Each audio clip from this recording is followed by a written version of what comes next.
اللهم صل وسلم وبارك على سيدنا محمد وعلى اله وصحبه اجمعين. ازيكم يا حبايبي في الدنيا؟ ازيكم عاملين ايه؟ رب تكونوا بخير. اول حاجه كده طبعا عايزه اقول لكم ايه، صلوا على النبي، اشتركوا في القناه وفعلوا زر الجرس.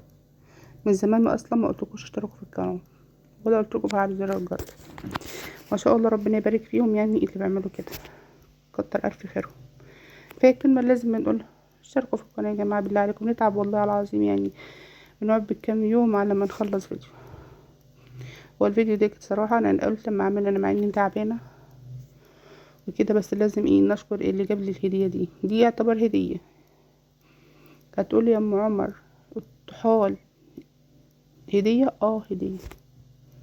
شفت في الاول وريت لكم طحال، وريت لكم ايه ممبار هنشوفه دلوقتي، وايه وحاجه كده زي فم الزور كده بتاعت المؤاخذه الذبيحه وكده.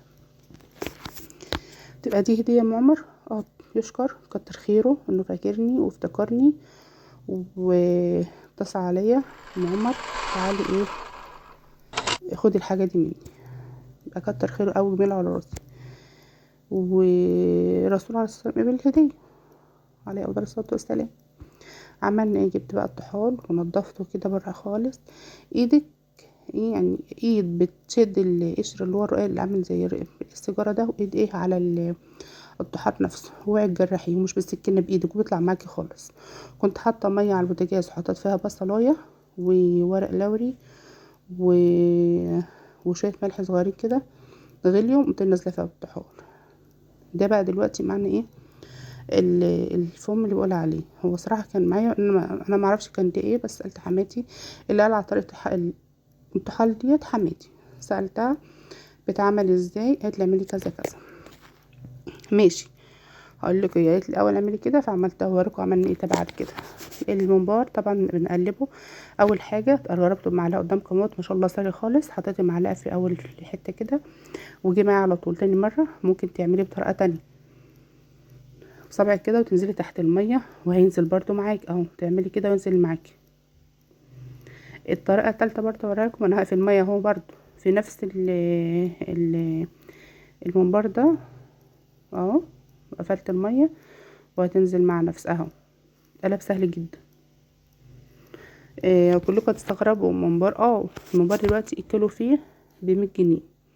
مين هروح يروح يشتري كيلو ممبار ب100 جنيه؟ حته جلده هتحط عليها 100 كمان وتجيبي كيلو لحم 140 جنيه او 150 جنيه كمان، او هتحط عليها 20 جنيه او 25 جنيه وهتجيبي نص كيلو لحم، هتقضي العيال وهتاكل العيال. ده مش هيعمل اكل. فصراحه احنا بنحب الممبار، بحبه جدا، يعني مش اقول لك لا ما بحبوش. وهنعمله برضو فيهم مع بعضه، بس مع بعض.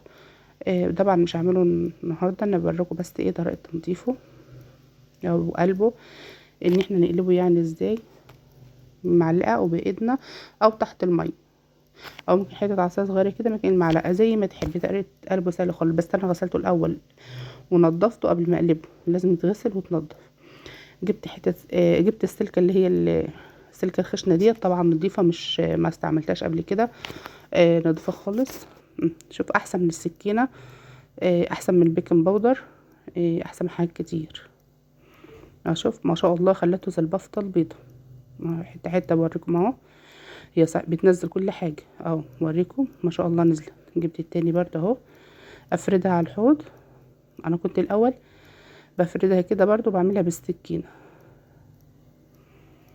بس لما واحده صراحه قالت لي على ديت، قالت لي السلكه، بقول لها السلكه، قالت لي السلكه بتبقى جميله اهي. وتنضف. طبعا السلكه جديده، بتقولي بتجيبها السلكه جديده. شفتم زي البفطه البيضه ما شاء الله اهو. حطيته في قلبه عشان اوريكم ان هو ما فيهوش اي حاجه، نضيف جدا والله العظيم. وبعد كده حطيت عليه ملح، غسلته كويس او بملح وخل وبيكنج باودر، نقعته فيها يجي نص ساعه كده ولا اكتر شويه. قمت جايباه بتاعك جامد وسباي الصف عشان على ما نعمله سوا. جبت الطحال بقى، كنت قاعد على البوتاجاز نص ساعة او نص ساعة الا دقيقتين كده اهو. قطعته كلها بشرايح كده، الشرايح الكبيرة دي قمت انا قطعها 2 وجبت بقى الصينيه بتاعتنا وحطيت فيها حته سمنه. ممكن تحطي زيت كريستال، سمنه بس، زيت كريستال زي ما انا عملت، وحته سمنه زي ما انت عايزه. قمت انا حطيت اول ايه نص معلقه زعتر دعكه كده كده، وحطيتها في الاول قبل ما احط الطحال بتاعنا.